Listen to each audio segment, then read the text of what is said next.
निर्विघ्नं कुर्वे सर्व कार्येषु सर्वदा. गणेशाला अगदी सुरुवातीलाच वंदन करून हासू आणि आसूच्या या कार्यक्रमाला या ठिकाणी सुरुवात करतोय. हजाराच्या जवळपास कार्यक्रम जरी झाले असले तरी प्रत्येक प्रयोग हा पुन्हा एकदा नव्यानं होत असतो. त्यामुळे आजचा योग काय आहे ते या प्रयोगामध्ये आपल्याला कळणार आहे. पण अंबानगरीमध्ये हा तिसरा कार्यक्रम सादर करतो आहोत. त्यामुळं जे महाराष्ट्राचं नवे विशेषण म्हणून मराठवाड्याचं सांस्कृतिक केंद्र या अंबानगरीने 2 वेळाचा प्रतिसाद आमच्या या कार्यक्रमाला दिलेला आहे. तो आजच्या या प्रसंगी देखील मिळेल ही मनाशी खात्री बाळगतो. आणि कार्यक्रम सुरू करण्यापूर्वीच आपल्याला विनंती करतो की अच्छा लगा तो जगह जगह पर ताली भी देना, अच्छा लगा तो जगह जगह पर ताली भी देना, बुरा लगा तो जाते वक्त गाली भी देना. अच्छा लगा तो जगह जगह पर ताली भी देना, बुरा लगा तो जाते वक्त गाली भी देना, लेकिन अपने जिंदा दिली का कुछ न कुछ सबूत देना, अपने जिंदा दिली का कुछ न कुछ सबूत देना या अपेक्षेने कार्यक्रमाला सुरुवात. खरं तर गणेश उत्सवामध्ये जे अपेक्षित आहे ती परंपरा अजून इथं चालू आहे याचा खरं तर मनातून आनंद आहे.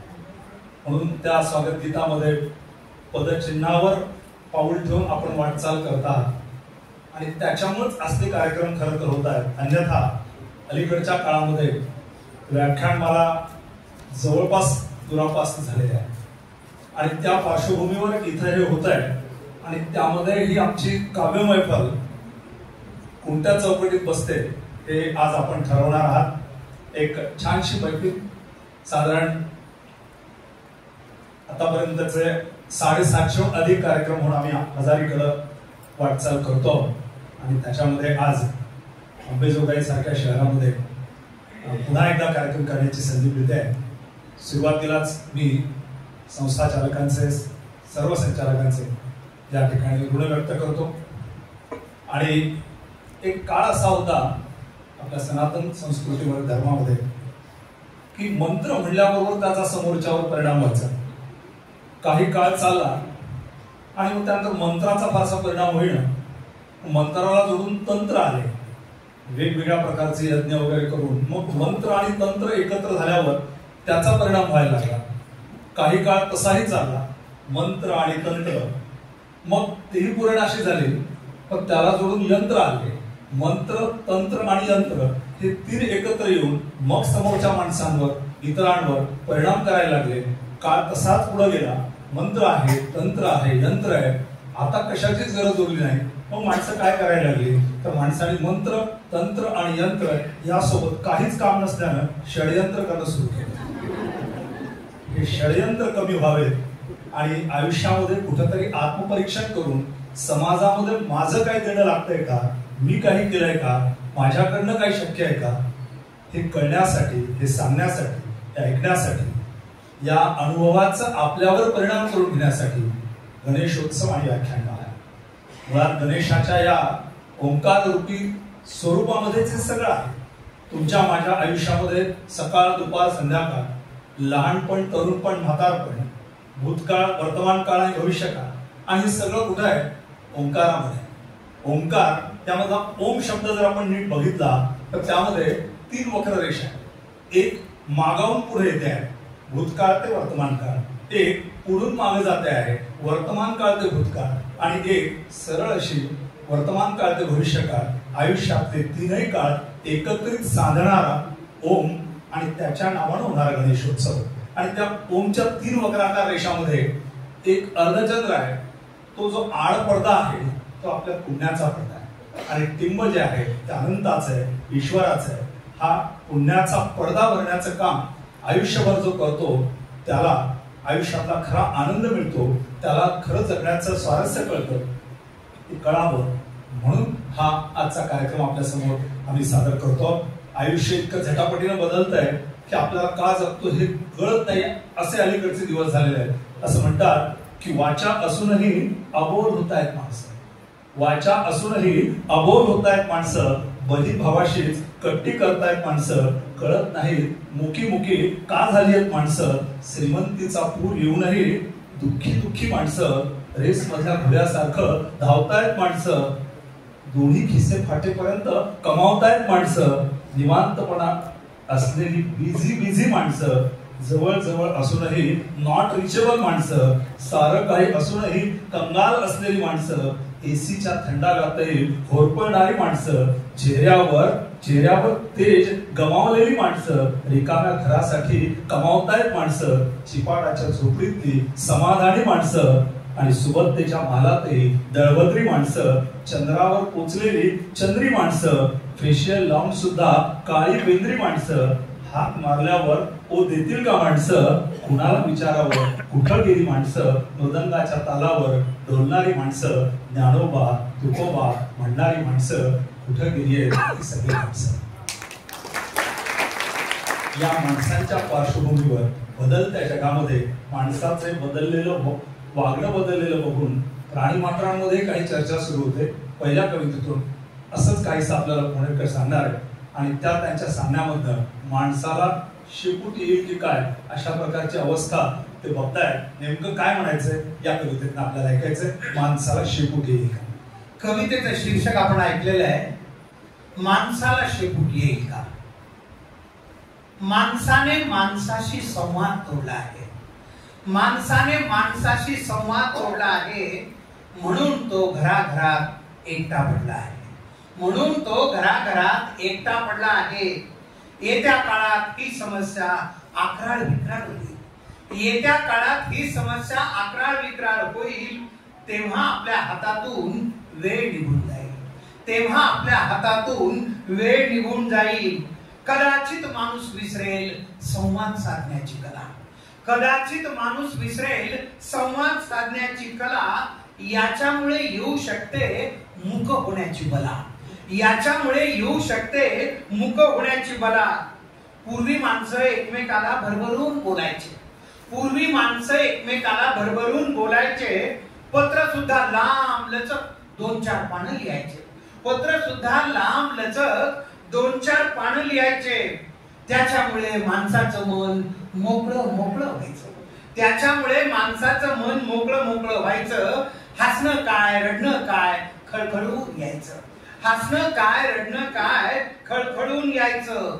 म्हणून तेव्हा हार्ट मध्ये ब्लॉकेज फारसं नव्हतं, म्हणून तेव्हा हार्ट मध्ये ब्लॉकेज फारसं नव्हतं. राग असो लोभ असो मोकळं चाकळं होतं, राग असो लोभ असो मोकळं चाकळं होतं. पाहुणे रावळे गाठी भेटी सतत चालू असायचं, पाहुणे रावळे गाठी भेटी सतत चालू असायचं.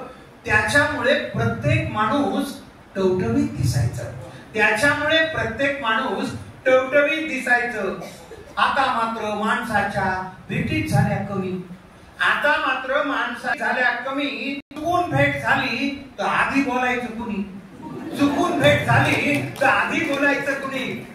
ओळख असती नातं असतं पण बोलत नाहीत, ओळख असती नातं असतं पण बोलत नाहीत. काय झालंय कुणास ठाऊक त्यांचं त्यांनाच माहित, काय झालंय कुणास ठाऊक त्यांचं त्यांनाच माहित. घुम्यावनी बसून राहतो करून पुंगट तोंड, घुम्यावनी बसून राहतो करून पुंगट तोंड. दिसतो असा जसा काही निवडुंगाचं गोंड, दिसतो असा जसा काही निवडुंगाचं गोंड. व्हॉट्सअपवर प्रत्येकाचेच भरपूर ग्रुप असतात, तुमचेही असतील. व्हॉट्सअपवर प्रत्येकाचे भरपूर ग्रुप असतात. बहुतांश सदस्य तर नुसते येड्यावानी बघतात, बहुतांश सदस्य तर नुसते येड्यावानी बघतात. त्यांनी मेसेज वाचल्याच्या दिसत्यात निळ्या खुणा, त्यांनी मेसेज वाचल्याच्या दिसत्यात निळ्या खुणा. पण रिप्लाय साठी शब्दांचा सुटत नाही पाना, पण रिप्लाय साठी शब्दांचा सुटत नाही पाना.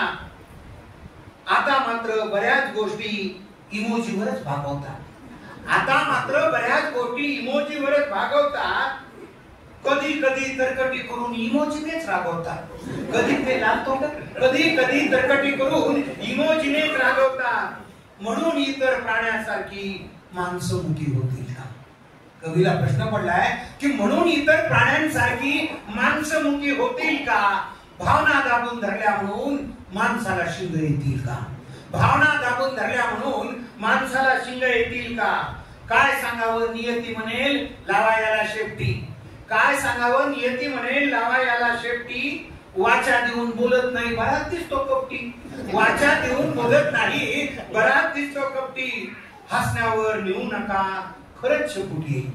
हसण्यावर नेऊ नका, खरंच शेपूट येईल.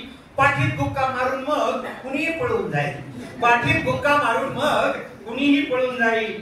म्हणून म्हणतो बोलत चला, काय सोबत येणार. म्हणून म्हणतो बोलत चला, काय सोबत येणार. नसता तुमची वाचा जाऊन नक्की शेपूट येणार.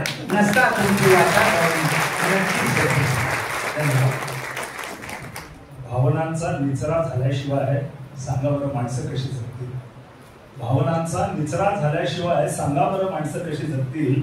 नाहीतर हास्याचे क्लब निघाले तसे रडण्याचे क्लब निघतील. हास्याचे क्लब निघाले तसे रडण्याचे क्लब निघतील. याच्यापासून जर वाचायचं असेल तर आपण हे सगळं केलं पाहिजे. खरं तर अलीकडच्या काळामध्ये आयुष्य किंवा जीवन म्हणजे काय झालेलं आहे की बालपण म्हणजे होमवर्क, बालपण म्हणजे होमवर्क, तरुणपण म्हणजे होम लोन. बालपणी होमवर्क, तरुणपणी होम लोन, म्हातारपणी होम आलोन, म्हातारपणी होम आलोन आणि नंतर जगलो वाचलो अनुलोम विलोम. संबंध आयुष्य आपलं असंच चालू आहे. आणि या आयुष्यात आपल्या वाट्याला जी माणसं येतात ना ती खरं तर आपल्याला दुःख देत असतात. असं म्हणतात जीवनाच्या वाटेवर साथ देतात, मात करतात, हात देतात, घात करतात ही माणसं असतात. संधी देतात, संधी साधतात, आदर करतात, भाव खातात ती पण माणसं असतात. वेड लावतात, वेड करतात, घास भरवतात, घास हिरवतात ती पण माणसं असतात. पाठीशी असतात, पाठ फिरवतात, पाठ दाखवतात, वाट लावतात, वाट दाखवतात ती पण माणसं असतात. शब्द पाळतात, शब्द फिरवतात, गळ्यात पडतात, गळा कापतात तीही माणसं असतात. अशी अवतीभोवती आपल्या ही माणसं असतात. आणि या माणसाच्या दुनियेमध्ये आपल्याला जगायचं असतं. तेव्हा जगत असताना चित्र विचित्र प्रसंग आपल्या प्रत्येकाच्या वाट्याला येतात. आणि मग हे सगळं माणसांचं वागणं बघून दोन माकडांमध्ये संवाद सुरू होतो. त्या माकडांच्या संवादातनं माणसाच्या उणीवर कसं सहज पोट पोळेकर ठेवतात पुढच्या कवितेतून आपल्याला. कवितेचं शीर्षक आहे माकड म्हणलं जीवनाचा कंटाळा आला. जशी माणसांची भेट होते, दोन मैत्रिणींची भेट होते आणि विचारांची देवाणघेवाण होते, बोलणं होतं, तसं दोन माकडं एकमेकाशी भेटलेली आहेत आणि ती बोलतायत. विषय आपण आहोत त्यांचा बोलण्याचा. साधी कल्पना आहे. माकड म्हणलं जीवनाचा कंटाळा आला. दोन माकडं एकमेकाशी भेटलेली आहेत आणि ती बोलतायत. माकड म्हणलं जीवनाचा कंटाळा आला, पृथ्वीवर काहीतरी घोटाळा झाला. पृथ्वीवर काहीतरी घोटाळा झाला. माकडाचा दोस्त म्हणला येड्यावानी करू नको. माकडाचा दोस्त म्हणला येड्यावानी करू नको. माणसाचे रोग आपल्यात आणू नको. माणसाचे रोग आपल्यात आणू नको. आपल्यात कुठं जीवनाचा कंटाळा येत असतो का? आपल्यात कुठं जीवनाचा कंटाळा येत असतो का? आपण कधी एके ठिकाणी मुकाट्यानं बसतो का? आपण कधी एके ठिकाणी मुकाट्याने बसतो का? त्याच्यावर ते दुसरं माकड पहिल्या माकडाला म्हणतंय पहिल्यासारखे माणसं आता का हसत नसतील. पहिल्यासारखे माणसं आता का हसत नसतील. पारावर वट्यावर निवांत कधी बसतील. पारावर वट्यावर निवांत कधी बसतील. दुसरं माकड म्हणलं येड्या माणूस झाला प्रगत. दुसरं माकड म्हणलं येड्या माणूस झाला प्रगत. पहिल्यासारखं हसून खेळून आता नसते जगत.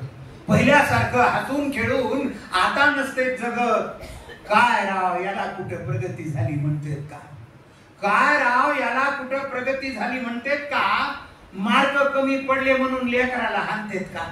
मार्क कमी पडले म्हणून लेकराला हाणतेत का? माकडाचा दोस्त म्हणला अरे तसं नसतं.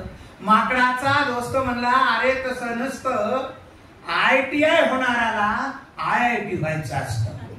ITI होणाराला IIT व्हायचं असतं. चित्रकला, संगीत, नाट्य सगळंच आलं पाहिजे.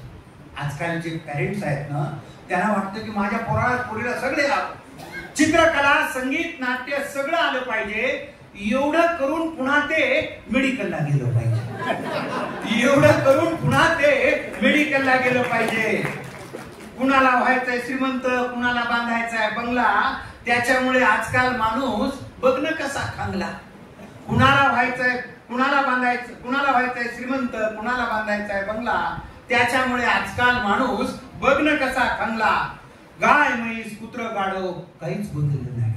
पहा, एक माकड दुसऱ्या माकडाला काय म्हणाले, गाय म्हैस कुत्र गाढव काहीच बदललं नाही, माणसामध्ये पहिल्यासारखं काहीच राहिलं नाही.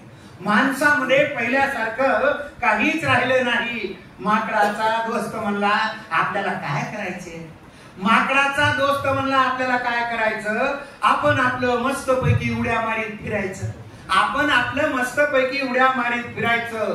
दोन्हीही माकडांनी गळा भेट घेतली. त्यांची आता निरोपाची वेळ आलेली आहे. दोन्हीही माकडांनी गळा भेट घेतली.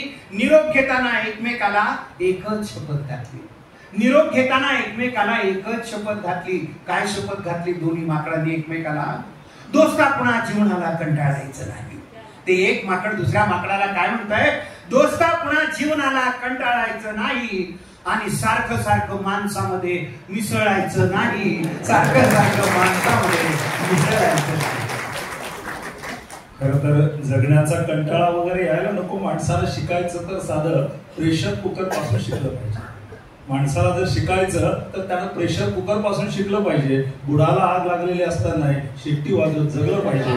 बुडाला आग लागलेली असताना शिट्टी वाजवत जगलं पाहिजे. ज्याला जमेल त्याला आनंद आहे सगळा, पण साध्या साध्या गोष्टींचा आपण विचार करत नाही. खरं तर काय आहे, संत ज्ञानेश्वरांनी स्वतःच पुन्हा 21 वर्षाचं आयुष्य घालवलं आणि त्या आयुष्यामध्ये त्यांनी एवढं काही योगशास्त्रामध्ये स्वतःचं कर्तृत्व केलं की त्यांनी रेड्याला बोल म्हणलं की तो रेडा बोलायला लागला, भिंतीला चल म्हणले की ती चलायला लागली, सच्चिदानंदांना उठ म्हणलं की ते उठून बसले. म्हणजे आपल्याला सांगायचं असं की रेड्याला फक्त बोल म्हणावं लागलं, भिंतीला फक्त चल म्हणावं लागलं, सच्चिदानंदांना फक्त उठ म्हणावं लागलं. 2 शब्दात काम भागलं. पण माणसासाठी 9000 ओव्या लिहाव्या लागल्या तरी माणूस आहे तिथंच आहे. हा दुर्दैवाचा खरं भाग आहे. असं म्हणतात की दगड एकदाच गाभाऱ्यात जातो आणि त्याचा देव होतो. माणूस मात्र गाभाऱ्यातून अनेक वेळा जाऊन येतो, पण तो दगडच राहतो. दगड पण आपल्याकडे गेला पाहिजे आणि त्याच्यासाठी पण सगळा हा साधा प्रयत्न आहे. आपल्याला काही फार असं रिसर्च वगैरे करायचं नाहीये की आजचा जो दिवस आहे तो दिवस गुरुवार आहे, उद्या शुक्रवार का, परवा शनिवार का, रविवार नंतर सोमवारच का येतो. आपण कुणीही यावर विचार करत नाही. विचार करत, चिंतन करत जगणाऱ्यांना आयुष्याची उत्तरे मिळतात, आयुष्य सोपं होतं आणि जगण्याचा आनंद मिळतो. अहोरात्र हा जो शब्द आहे त्या अहोरात्र मधनं, हो अहो म्हणजे दिवस, जे संस्कृतचे जाणकार त्यांना माहिती आहे. अहो म्हणजे दिवस आणि रात्र म्हणजे रात्र. या अहो मधला हो आणि रात्र मधला रा एकत्र काढून होरा शब्द तयार झाला आणि होराचं मॉडिफिकेशन इंग्लिश मध्ये आवर झालेलं आहे. जे सगळं इंग्रजी कल्चर आमच्या संस्कृतीतून गेलेलं आहे पण ते आपल्याला माहित नाही. हा दुर्दैवाचा भाग आहे. पण सूर्य सकाळी उगवल्याबरोबर जो ग्रह आपल्या समोर दिसतो त्याचा होरा चालू असतो आणि तो दिवस त्याच्या नावाचा असतो. म्हणून रविवार नंतर सोमवार म्हणजे जेव्हा पृथ्वीवर सूर्यकिरण पडतात तेव्हा समोर चंद्र असतो. चंद्र म्हणजे सोम आणि म्हणून तो अख्खा दिवस चंद्राच्या नावाने सोमवारचा असतो. दुसऱ्या दिवशी जेव्हा सूर्य उगवतो तेव्हा मंगळ ग्रह पृथ्वीवरून दिसायला लागतो म्हणून तो मंगळवार असतो. या साध्या साध्या गोष्टींची आपण चिंतन केली तर आयुष्यातली उत्तरं तर मिळतीलच, पण ही उत्तरं शोधताना जो आनंद आपल्याला होईल तो मला वाटतं खूप वेगळा आहे. तो आनंद घेण्याचा प्रयत्न आपण जर केला तर माझी संस्कृती, सनातन धर्म हा किती परफेक्ट आहे हे आपल्या लक्षात येईल. तुम्ही जप करा म्हणलं की आपण 108 वेळा करतो. कुणाच प्रश्न पडत नाही 108 वेळा जप का करायचा, करा आपण करतो. त्याचं साधं उत्तर विज्ञानावर आधारित आहे की पृथ्वी आणि सूर्यामधल्या अंतराला पृथ्वीच्या व्यासाने जर डिवाइड केलं आपण तर त्याचं उत्तर 108 येतं. किंवा चंद्र आणि पृथ्वीच्या अंतराला पृथ्वीच्या व्यासाने जर आपण डिवाइड केलं तर उत्तर 108 येतं. त्याला गॅलेक्टिक रेशो असं म्हणतात. गुगलवर सुद्धा हे उत्तर उपलब्ध आहे. आणि आपल्या संस्कृतीमध्ये सूर्य हा आत्म्याचा कारक आहे, चंद्र हा मनाचा कारक आहे आणि म्हणून 108 वेळा आपण एखाद्या गोष्टीचा जप करत असताना किमान एखाद्या वेळी त्यांच्यामध्ये तादात्म्य पावण्याची शक्यता आहे. म्हणून 108 वेळा जप करायचा असतो. हे उत्तर विज्ञानात आहे आणि आमच्या सनातन धर्मियांनी त्या संस्कृतीनं हे आम्हाला सगळ्यांना सांगितलेलं आहे. जीवन जगण्याचे अनेक मार्ग आहेत. त्यातला हा पण एक मार्ग आपण स्वीकारू शकतो, माझ्या संस्कृतीचा अभ्यास. पण आपल्याला अभ्यास करायला वेळ नसतो. फावल्या वेळात काय करतो आपण? कोणेकर आपल्या कवितेत सांगतात. नोटबंदी जेव्हा झाली त्या काळातली ही कविता आहे. आपले प्रत्येकाचे काही ना काही अनुभव आले. कुणी म्हणलं आम्हाला खूप रांगेत उभं राहावं लागलं, असं झालं तसं. की हे झालं तुमच्या आमच्याबद्दल. मला असं एक दृश्य वाटलं की म्हणजे नेमकं चोराचं त्या काळामध्ये काय झालं असेल. कवितेचं शीर्षक आहे एका चोराची व्यथा. म्हणजे ही त्या चोराची आणि माझी काल्पनिक भेट आहे आणि त्या काल्पनिक भेटीमधला हा काल्पनिक संवाद आहे. तो म्हणला आपण तर कवी दिसतात चोर. तो चोर मला म्हणायला तो म्हणाला आपण तर कवी दिसतात चोर. नमस्कार मी आहे एक साधा चोर. नमस्कार मी आहे एक साधा चोर. चोर दादा मला म्हणला कविराज तुम्ही चुकता. चोर दादा मला म्हणला कविराज तुम्ही चुकता. आजपर्यंत एखादी तरी लिहिली का चोरावर कविता. आजपर्यंत एखादी तरी लिहिली का चोरावर कविता. कवी दादा आमचंही दुःख मांडा. तो चोर म्हणायला कवी दादा आमचंही दुःख मांडा. चोरांच्या वतीने तुम्ही सरकारशी भांडा. चोरांच्या वतीने तुम्ही सरकारशी भांडा. लेकरं बाळ उपाशी मरायले विनंती काळजी घ्यावी. लेकरं बाळ उपाशी मरायले विनंती काळजी घ्यावी. सरकारने चोरांनाही नुकसान भरपाई द्यावी. सरकारने चोरांनाही नुकसान भरपाई द्यावी.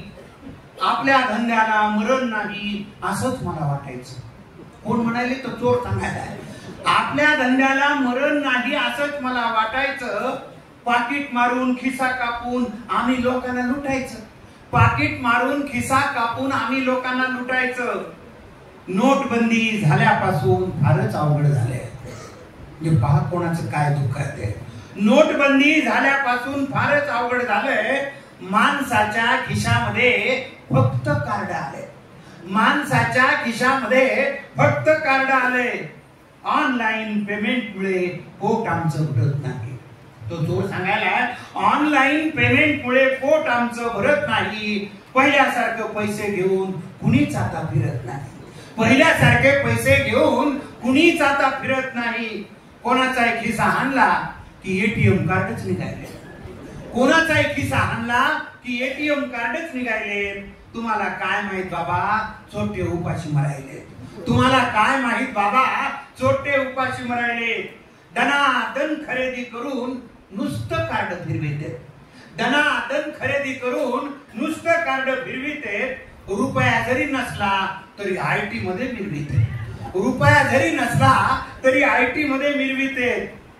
चोर म्हणला आम्ही सुद्धा इथिक्सने प्रॅक्टिस करतो. पहा आपल्याला वाटतं की आम्हीच इमानदार. तसं नाही.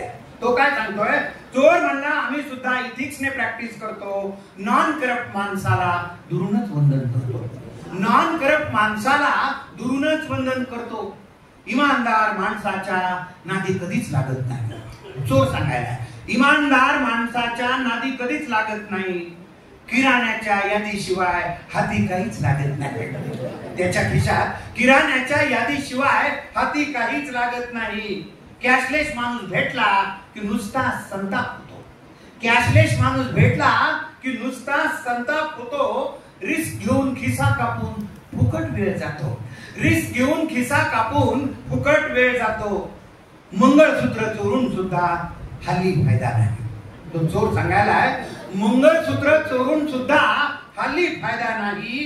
बेंटेक्स आणि 1 ग्रॅम शिवाय दागिनेच घालत नाही. बेंटेक्स आणि 1 ग्रॅम शिवाय दागिनेच घालत नाही. शेवटी तो चोर काय म्हणाला. चोर म्हणला चोरी करण्यात राम राहिला नाही. चोर म्हणला चोरी करण्यात राम राहिला नाही. माणसाच्या खिशात आता दाम राहिला नाही. माणसाच्या खिशात आता दाम राहिला नाही. सामाजिक संदर्भात जसे पोडरकर कविता करतात तसे कौटुंबिक विषयावरही त्यांच्या अनेक कविता आहेत. आणि आमच्या मित्राला व्हायरल कवी असं म्हणतो की ज्याच्या फेसबुकवर आणि व्हॉट्सअपवर प्रचंड कविता व्हायरल झालेल्या आहेत. म्हणून एक जसं प्रत्येकाला पूर्वी एक टोपण नाव असायचं तसं हे व्हायरल कवी या नावाने आम्ही त्यांना संबोधतो. कौटुंबिक समस्या मांडताना तर आपल्यालाच आत्मपरीक्षण करायला भाग पडतं किंवा त्या कवितेत आपणच आपल्याला बघायला लागतो अशी परिस्थिती येते. कारण अलीकडे सामाजिक संदर्भ कौटुंबिक संदर्भ खूप बदललेले आहे. पूर्वीच्या काळीमध्ये पुरुष यशस्वी झाल्याशिवाय यशस्वी पुरुषाच्या मागं प्रत्येक यशस्वी पुरुषाच्या मागं स्त्री असायची. पण आता काळ बदलला. आता पुरुष यशस्वी झाल्याशिवाय स्त्री त्याच्या मागेच जाते. संदर्भ असे 180 बदलले असते. एक जण मला असं म्हणला की म्हणे हे जे लग्न वगैरे लागतात त्या लग्नामध्ये त्या नवरदेवाला असं घोड्यावर का बसवतात, बहुतेक कदाचित पळून जाण्याची शेवटची संधी म्हणून घोड्यावर बसवत असावं. म्हटलं तिथपर्यंत ठीक आहे, काही पळून जात नाही, पण त्या मांडव जवळ आल्यावर त्या मांडवाच्या दाराशी अलीकडच्या काळात नवरदेव उतरून स्वतःच नाचायला लागतात. त्याच्या मागं काय कारण आहे? म्हणलं कदाचित आपल्या तालावर नाचून घ्यायची शेवटची संधी म्हणून ते नाचून घेत असतील. तर पुन्हा मला म्हणला की हे सगळं ठीक आहे, पण म्हणे मंगळसूत्र का घालतात लग्नामध्ये?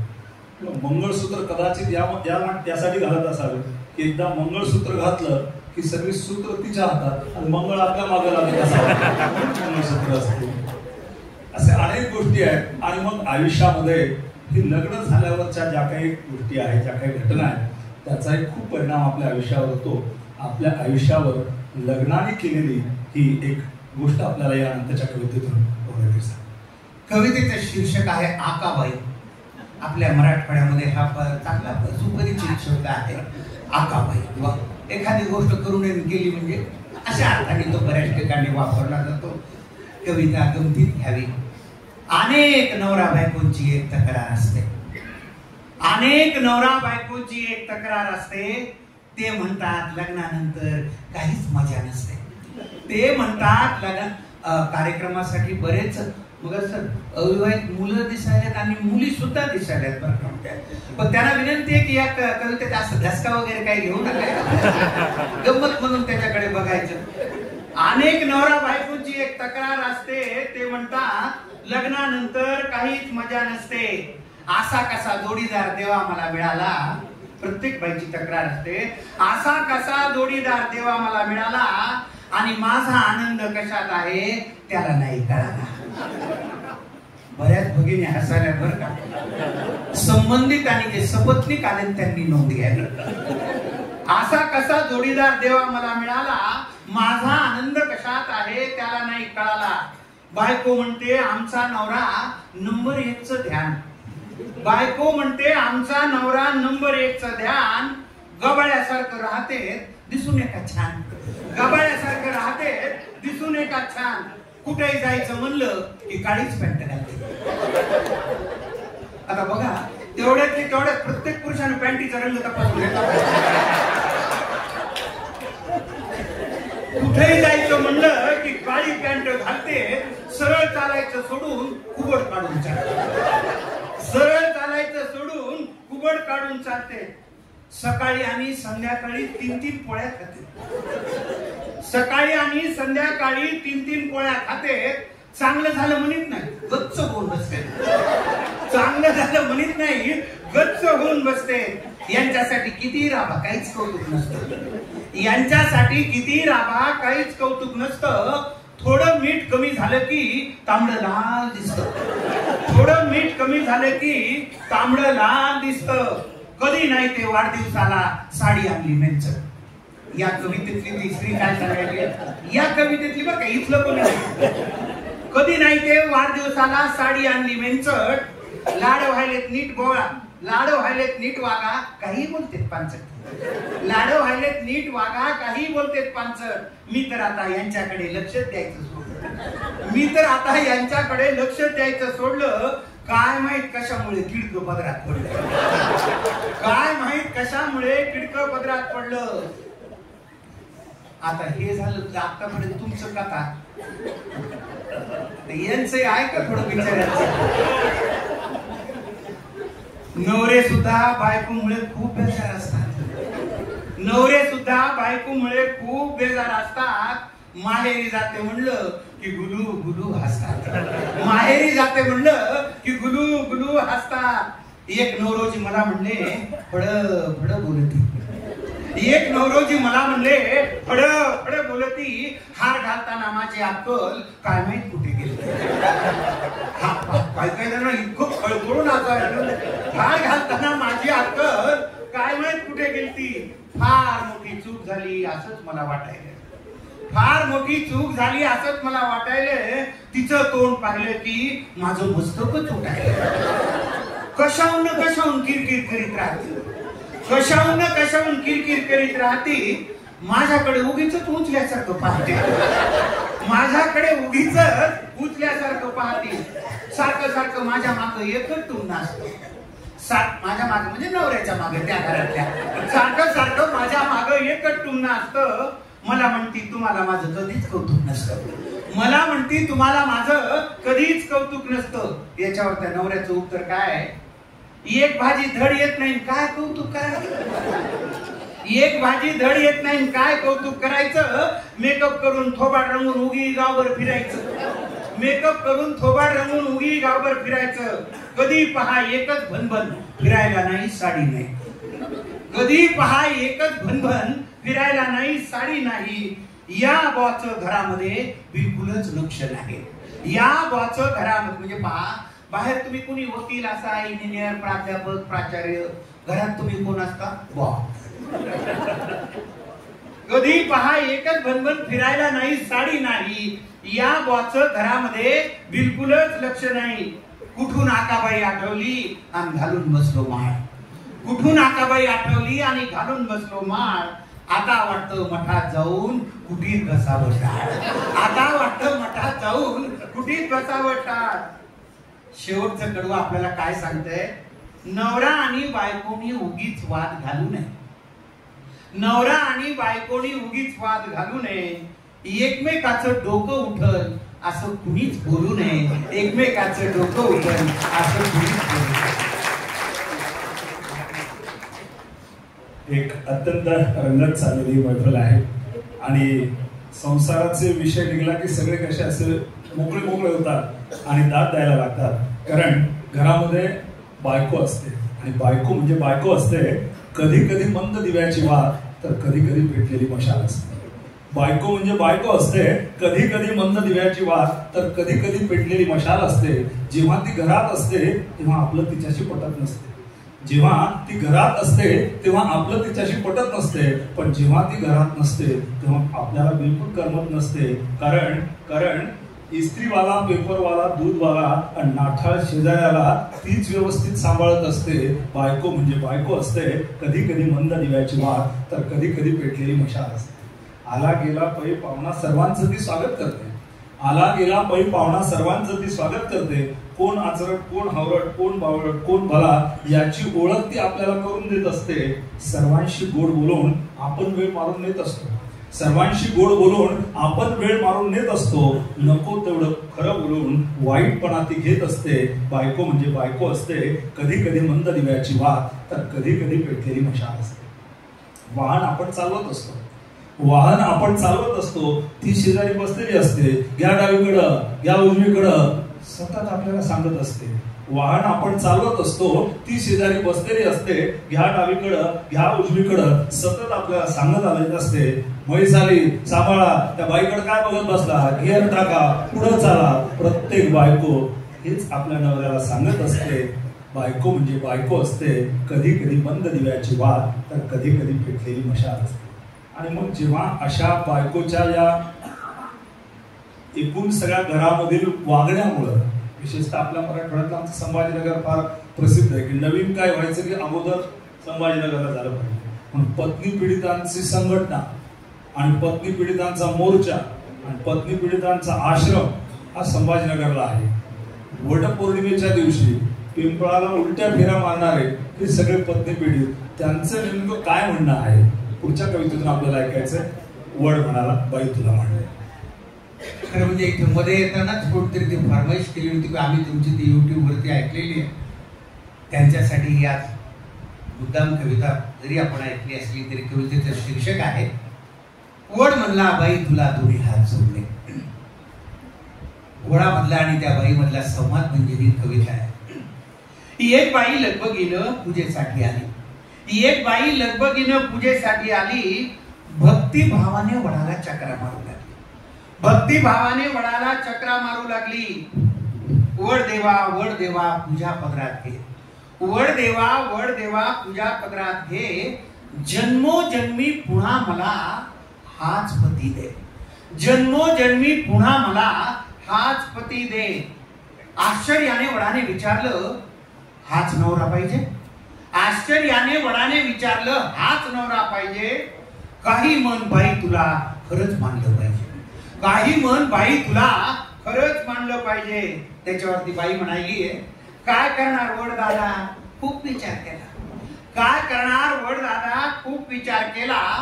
हाच नवरा राहू दे म्हणून आतून आवाज आला, हाच नवरा राहू दे म्हणून आतून आवाज आला.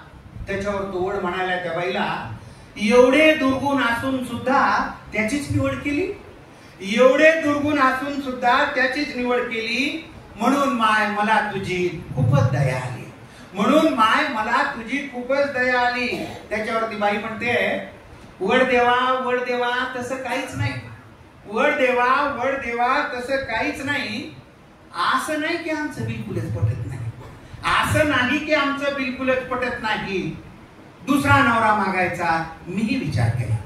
आधुनिक स्त्री त्या बिचारीने प्रामाणिकपणे सांगून टाकलं, दुसरा नवरा मागायचा मी विचार केला, पण कल्पनेनंच माझा जीव कासावीस झाला, पण कल्पनेनंच माझा जीव कासावीस झाला. जास्तच बिलिंदर निघाल्यावर मग काय करायचं, जास्तच बिलिंदर निघाल्यावर मग काय करायचं. म्हणून म्हणलं याच्यासाठी वडाभोवती फिरायचं, म्हणून म्हणलं याच्यासाठी वडाभोवती फिरायचं. तुम्हाला तर माहितीये देवा मी काही कमी नाही. बाई म्हणाली त्या वडाला, तुम्हाला तर माहितीये देवा मी काही कमी नाही. बिचाऱ्याच्या डोक्याला केस सुद्धा ठेवला नाही, बिचाऱ्याच्या डोक्याला केस सुद्धा ठेवला नाही. अधून मधून गुरगुर करत मी थोडंच ऐकते, अधून मधून गुरगुर करत मी थोडंच ऐकते. एका कानाने ऐकून दुसऱ्याने सोडून देते, एका कानाने ऐकून दुसऱ्याने सोडून देते. माझी आई मला म्हणली, नवरा बदलायचा नाही, पहा म्हणजे ते आतून आलेला आवाज कुठून आलेला होता. या आवाजानं फार वाटोळ केले सध्या. म्हणजे आपल्या पोरापोरींचे पालकांना लग्न कसे जमतील ही जेवढी चिंता आहे, त्याच्यापेक्षा दुप्पट चिंता ही आहे की लग्न टिकतील का नाही. आणि त्याच्यामध्ये या आतल्या आवाजाचा फार मोठा तोल आहे. माझी आई मला म्हणली, नवरा बदलायचा नाही, एवढा बावळट माणूस तुला कधीच मिळायचा नाही. काय कोचिंग आहे पहा, एवढा बावळट माणूस तुला कधीच मिळायचा नाही. तुम्हीच सांगा वडदादा आईचं मन मोडू का, तुम्हीच सांगा वडदादा आईचं मन मोडू का. नशिबाने मिळालेलं चांगलं माणूस सोडू का, नशिबाने मिळालेलं चांगलं माणूस सोडू का.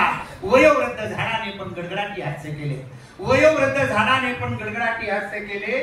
वड म्हणला बाई तुला दोन्ही हात जोडले, वड म्हणला बाई तुला दोन्ही हात जोडले. शेवटी तो वड काय म्हणतोय, त्याच्या ओळी आपल्याला काय संदेश देतात, न विसरता दरवर्षी पूजेसाठी येत जा, न विसरता दरवर्षी पूजेसाठी येत जा. आणि झाडांसाठी आयुष्यातला थोडा वेळ देत जा, झाडांसाठी आयुष्यातला थोडा वेळ देत जा. खरं तर प्रत्येक सणामागं उत्सवामागं काहीतरी उद्देश आहे. आणि आपण काय करतो तर कथेमध्ये अडकून तर पहिल्या पायरीवर जातो, दुसऱ्या पायरीवर जात नाही, तिसऱ्या पायरीवर जात नाही, चौथी पायरी तर आपल्यापासून फार दूर आहे. कुठलाही उत्सव असो, आपण किती सीमित राहतोय सांगताना कबीर असं म्हणतात की पहिला राम दशरथ का बेटा. आपल्याला तेवढीच माहिती, पहिला राम दशरथ का बेटा, दूजा राम घट घट में बैठा. पहिला राम दशरथ का बेटा, दूजा राम घट घट में बैठा, तीजा राम जगत पसारा, चौथा राम जगत से ना. हा चौथा राम ज्यांना कळतो त्यांना खऱ्या अर्थाने रामायण कळतं. आपण कथेमध्ये अडकून बसतो आणि त्या कथेच्या पुढे जात नाही. हा खरं तर दैवदुर्विलास आहे, हाच सगळ्या समस्येचा भाग आहे. आणि कुटुंबामध्ये आपण जेव्हा समस्यामध्ये गुंतून जातो तेव्हा काही काही उलगडे व्हायला लागतात. मला एक जण म्हणला की म्हणजे बायकोला इंग्रजीमध्ये वाईफच का म्हणतात, WIFE. म्हणलं कदाचित त्या WIFE हे शॉर्ट फॉर्म असेल. म्हणजे कशाचं, W म्हणजे विदाऊट, I म्हणजे इंटिमेट, F म्हणजे फायटिंग आणि E म्हणजे every time. Without intimation fighting every time wife. तो म्हणला वाईफ ठीक आहे, हजबंड पुन्हा पूर्ण आणलं. म्हणलं लग्न झाल्यानंतर ती हसत असते, याचा बँड वाजवते म्हणून हजबँड असा काहीतरी शब्द आला असावा. पण ह्या हजबंड आणि वाईफचं या नात्यामुळे नेमकं काय होतं संसारामध्ये एक उत्तम असं या ठिकाणी आमच्या कवी मित्राने शब्दबद्ध केलंय. गुरुवारचा दिवस आहे आणि असे प्रासादिक पंचपदीची चाल देऊन या पुरुषाचं गाराणं त्यांनी या कवितेत एक विडंबन आहे. गाऊन दाखवतोय आपल्याला, माझा गळा गुण नाही याची मला पूर्ण कल्पना आहे, तरीही मी आपल्याला गाऊन दाखवतोय कारण आज मी प्रमुख पाहुणा आहे. आपण खरं म्हणजे अंबाजोगाई शहरामध्ये असं काही पुन्हा करू नये, गाणं येत नसताना गाऊ नये, पण ते त्याची डिमांड आहे त्या कवितेची. ताल सूर नक्की कुठेतरी चुकेल तरी आपण तो गोड मानून घ्यावा. कसे व्हावे माझे दत्ता साऱ्या घरात तिचीच सत्ता. आपण जर थोडा ताल दिला तर बरं होईल. कसे व्हावे माझे दत्ता साऱ्या घरात तिचीच सत्ता. कष्ट करीतो बारा माही तरी कोणी विचारित नाही. देवा सांगा सुखाचा पत्ता साऱ्या घरात तिचीच सत्ता.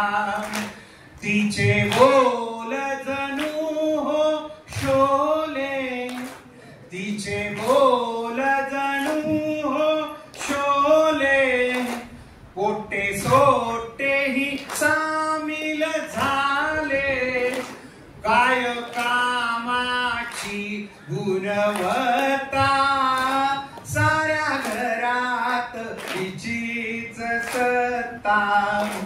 डोळे मोठे करून ती पाही, डोळे मोठे करून ती पाही.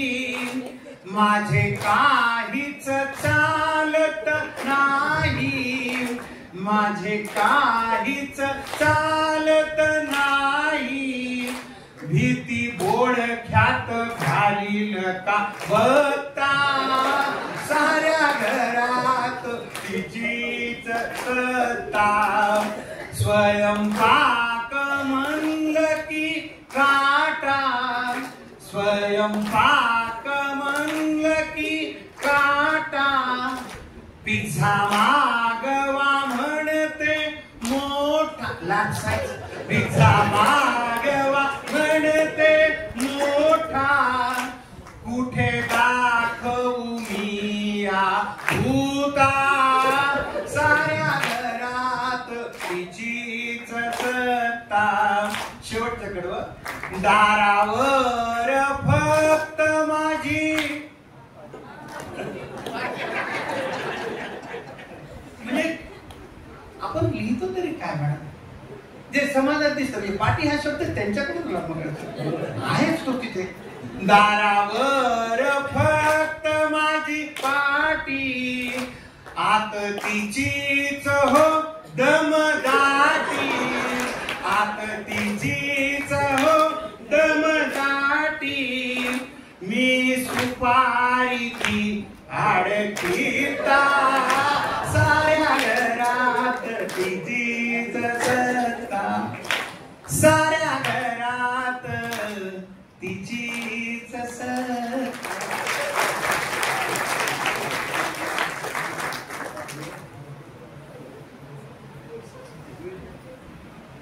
सर किती घाल 8:30 पर्यंत कारण हे कसं आहे एकदा काव्य संमेलन आहे.